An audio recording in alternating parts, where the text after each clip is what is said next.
perkenalkan nama saya Rizky Riadotu Solihah dengan NIM 23051166156. Saya berasal dari program studi pendidikan guru sekolah dasar Fakultas Keguruan dan Ilmu Pendidikan Universitas Munawarman. Di sini saya akan membahas tentang materi kasus Rohingya untuk memenuhi UAS mata kuliah Demokrasi dan HAM dengan dosen pengampu Bapak Mukhlis SPD MPD. Sebelumnya, saya akan membacakan latar belakang kasus permasalahan Rohingya ini. Dugaan terjadinya pelanggaran HAM terhadap suku Rohingya di Myanmar telah menjadi perhatian dunia internasional. Suku Rohingya yang telah meninggal beberapa generasi di bagian wilayah Myanmar tidak diakui kewarganegaraannya oleh pemerintah Myanmar. Bahkan selain itu terjadi beberapa pula gelombang kekerasan yang diindikasikan bertujuan untuk menghilangkan identitas Rohingya sebagai salah satu suku yang ada di Myanmar. Sebagai sebuah generasi berdaulat, Myanmar memiliki kewajiban untuk memberikan sebuah perlindungan hukum terhadap orang-orang Rohingya dan juga warganya. Penyelesaian kasus dengan dugaan pelanggaran HAM terhadap warga Rohingya harus segera ditempuh oleh pemerintah Myanmar guna penghormatan dan perlindungan terhadap hak asasi manusia. Nah, di sini saya juga akan menjelaskan rumusan masalah terkait kasus Rohingya ini. Yang pertama, bagaimana sejarah dan lahirnya etnis Rohingya. Yang kedua, bagaimana masa penjajahan etnis Rohingya. Apa peran TNI dalam menanggulangi pengungsi Rohingya, bagaimana perubahan sentimen masyarakat terhadap pengungsi Rohingya, dan apa kendala dan solusi dalam menangani pengungsi Rohingya.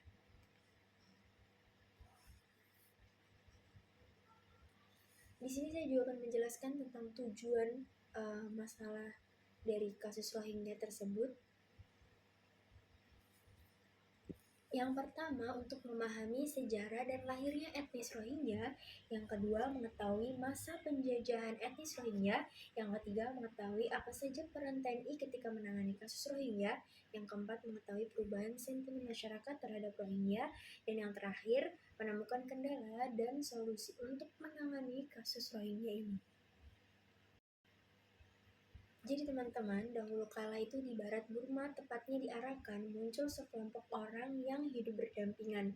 Mereka ini bukan orang Burma asli, melainkan sebuah pendatang gitu kan. Gelombang pertama pada tahun 700 Masehi, Arakan didatangi oleh orang Persia. Kemudian pada tahun 788 Masehi, orang-orang Arab juga berbondong-bondong datang ke Arakan. Lalu pada tahun 1400 Masehi, Arakan kedatangan lagi orang-orang Muslim Bengali dari kerajaan Islam Benggala. Dan pada tahun 1600 Masehi, Arakan didatangi orang-orang atau rakyat dari kerajaan Mughal yang terletak di India Utara. Orang-orang Persia, Arab, Bengali, dan Mughal kita menyebutnya dengan orang Indo-Arya. Jadi 4 etnis pendatang tadi kita sebut dengan etnis Indo-Arya. Setiap tahunnya 20-30 ribu orang Indo-Arya ini terus bertambah. Kerajaan Merapu merupakan kerajaan bagian Islam Benggala setelah kemudian diinvasi pada tahun 1200 Masehi sebelumnya. Sejak saat itu, pembangunan tempat ibadah Muslim dilakukan, bahkan kerajaan Arakan ini memadukan budaya antara Islam dan juga Buddha di sana. Jadi teman-teman, di sana ini mayoritas adalah beragama Buddha, sedangkan pendatang ini mereka mayoritas beragama Muslim. Akan tetapi mereka ini bisa hidup bertoleransi, tidak mempermasalahkan soal agama. Jadi mereka ini malah memadukan budaya antara Islam dan juga Buddha. Jadi mereka tuh seperti membuat monumen prasejarah gitu di sana, sehingga memadukan antara agama Islam dan juga Buddha gitu. Kemudian kehidupan orang Indo-Arya dan etnis Rakhine Arakan ini kala itu relatif stabil. Sebagai pendatang, orang Indo-Arya ini justru menetap di Arakan dan bahkan beranak pinak di sana. Nah, yang awalnya tadi orang-orang 4 etnis tadi, mereka ini hanya pendatang, akan tapi ternyata mereka ini menetap di Arakan. Kemudian mereka ini akhirnya beranak pinak di situ, memiliki keturunan.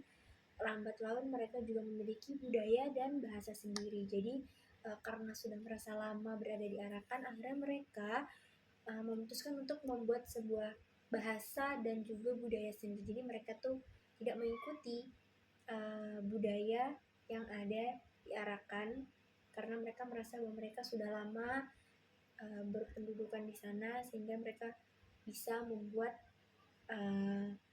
bahasa dan juga budaya sendiri. Secara fisik mereka tuh terlihat seperti orang-orang Bangladesh. Mohon maaf, seperti berkulit hitam, pendek, tegap, dan berambut ikal dengan mata lain. Mereka mirip dengan orang India dan juga Arab. Menurut informasi yang saya baca, mengapa mereka memiliki ciri-ciri postur tubuh yang seperti itu karena nenek moyang mereka itu berasal dari Bangladesh. Nah, nenek moyang mereka berasal dari Bangladesh ini dipindahkan sehingga orang-orang yang etnis Rohingya ini lebih mirip orang India dan juga Arab. Nah, orang-orang ini kita kenal sebagai etnis Rohingya.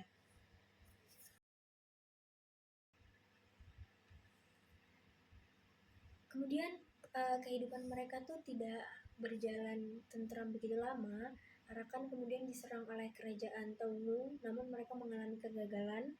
Dan pada tahun 1784 kerajaan Budakon Baung yang dipimpin oleh Raja Bodapaya menyerang daerah Arakan. Sebagian besar etnis Rakhine dan Rohingya dibasmi, bahkan peninggalan kerajaan serta peradaban di sana dimusnahkan. Jadi yang sudah saya jelaskan tadi di awal bahwa di daerah Arakan tadi terjadi seperti kolaborasi antara agama Islam dan juga agama Buddha gitu kan. Mereka membuat prasejarah di sana seperti monumen gitu kan agar bisa dikenang gitu kan. Akan tapi semua peradaban di sana itu dimusnahkan seketika ketika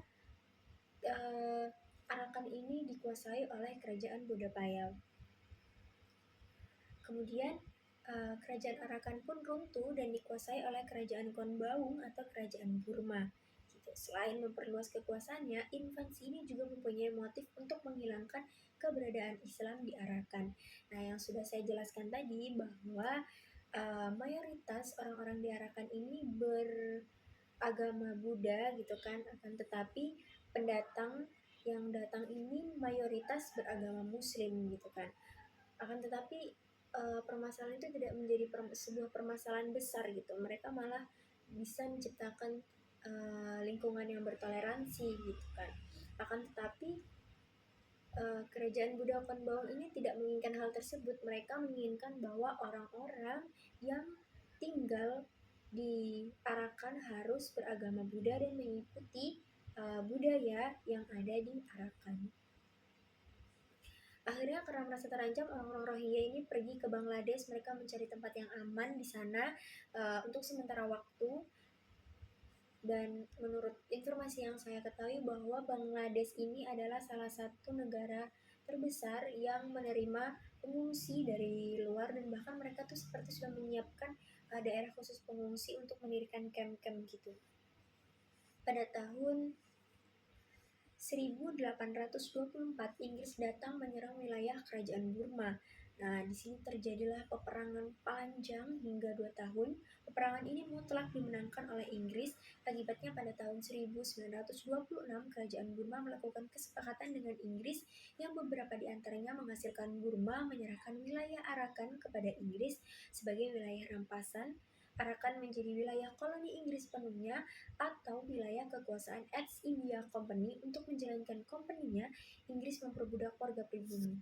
Anehnya juga Inggris ini membawa oknum orang-orang Rohingya ke wilayah Arakan. Sejak saat itulah warga Rohingya kembali menempati Arakan kembali.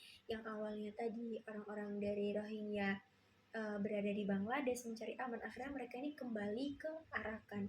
Akan tetapi mereka ini kembali bukan untuk hidup tenang, tapi mereka malah dijajah, mereka diperbudak, kerja paksa, dilakukan kekerasan terhadap perempuan, laki-laki, anak-anak, semuanya. Nah, akhirnya Inggris memperbudak warga pribumi gitu. Anehnya Inggris juga membawa kaum Rohingya ke wilayah Arakan gitu kan. Namun mereka tuh hidup dalam belenggu penjajahan, perbudakan, penindasan, pelecehan, serta kerja paksa sudah menjadi kebiasaan orang Rohingya dan etnis-etnis di sana. Pada tahun 1942, Jepang datang ke Burma termasuk ke Arakan. Sejak saat itulah Jepang mulai menjajah Burma juga nih. Inggris pun akhirnya merekrut orang-orang Rohingya dan orang-orang Rohingya pun menerima tawaran tersebut. Mengapa sih Inggris tuh ingin merekrut orang-orang etnis Rohingya?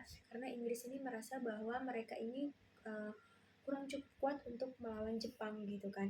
Jadi pasukan militer mereka tuh kurang gitu, makanya mereka merekrut orang-orang Rohingya dan mereka tuh memberikan janji-janji manis ketika nanti mereka menang, maka mereka Inggris ini akan memberikan sebuah kemerdekaan kepada kaum Rohingya.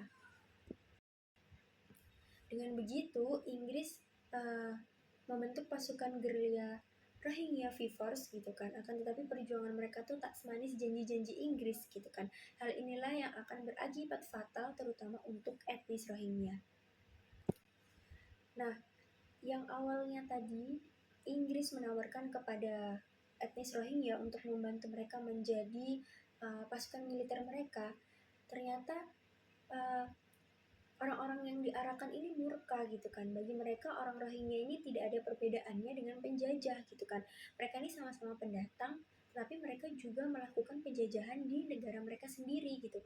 Arakan pergi ke wilayahnya, mereka tuh lebih baik membantu Burma untuk mendapatkan wilayah kekuasaannya. Arakan dan Burma memandang orang Rohingya ini sebagai antek-antek penjajah gitu kan. Hal inilah yang akan menjadi akar permasalahan keretakan hubungan Rohingya dan orang-orang Burma.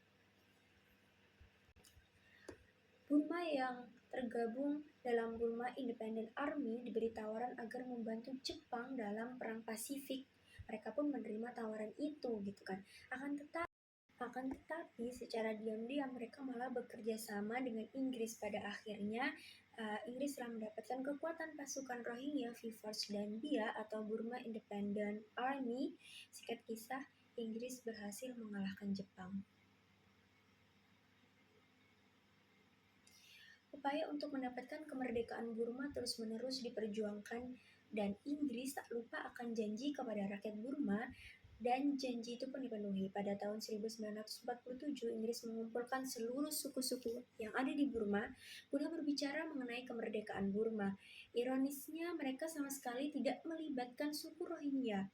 Hal ini tuh berakibat fatal karena pada 4 Januari 1948, Inggris memberikan kemerdekaan kepada Burma sebanyak 135 suku etnis yang diakui bagian dari Burma kecuali suku Rohingya.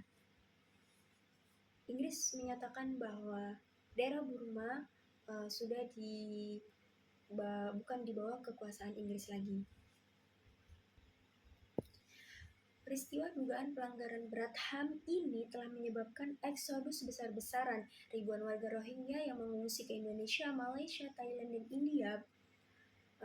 Bahkan UNHCR memperkirakan setidaknya 750.000 orang melarikan diri dari perbatasan Myanmar menuju Bangladesh dan India. Sebanyak 4.000 orang Rohingya meninggal dunia.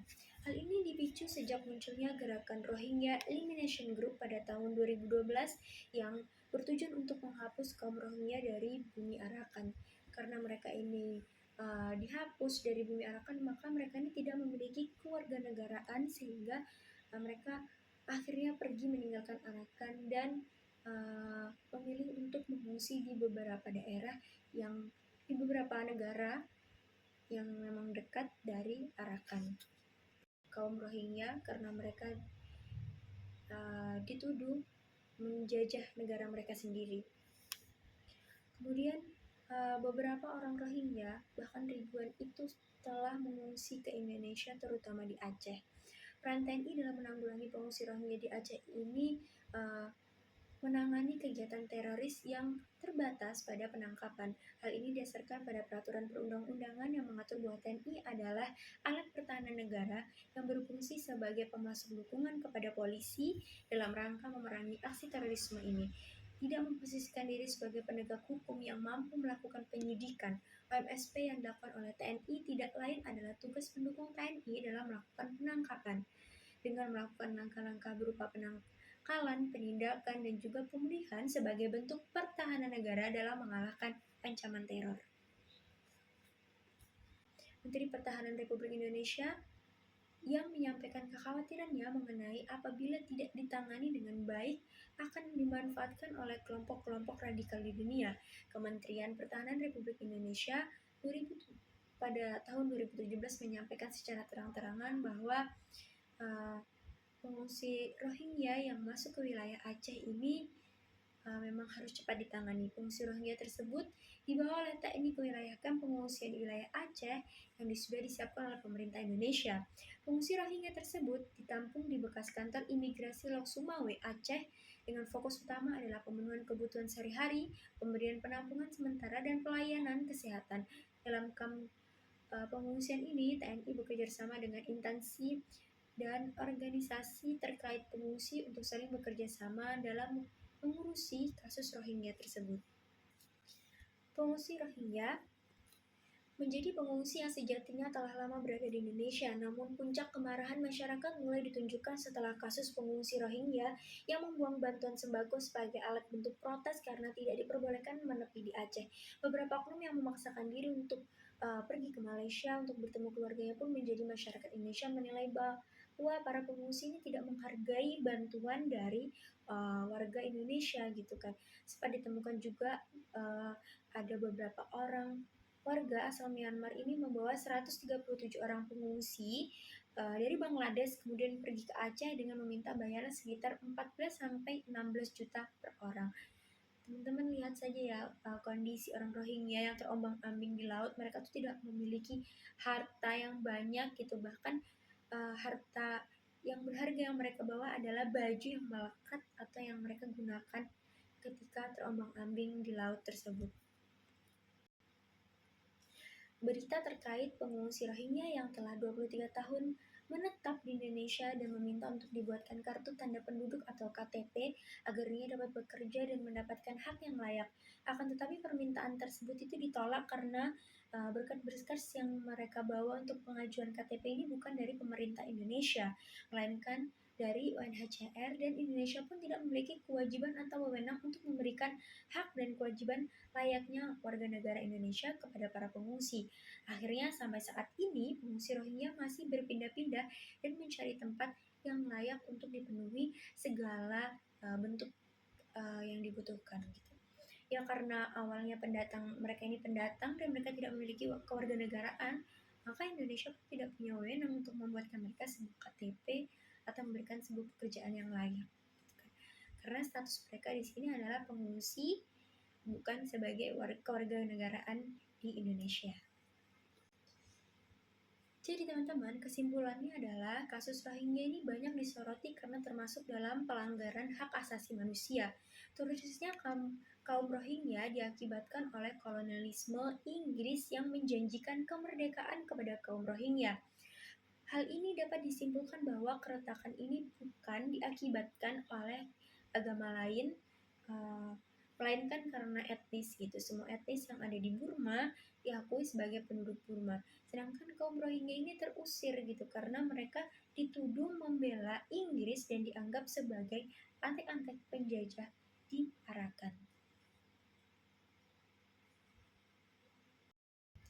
Baik, itu tadi penjelasan tentang kasus Rohingya. Semoga dapat dipahami. Terima kasih. Wassalamualaikum warahmatullahi wabarakatuh.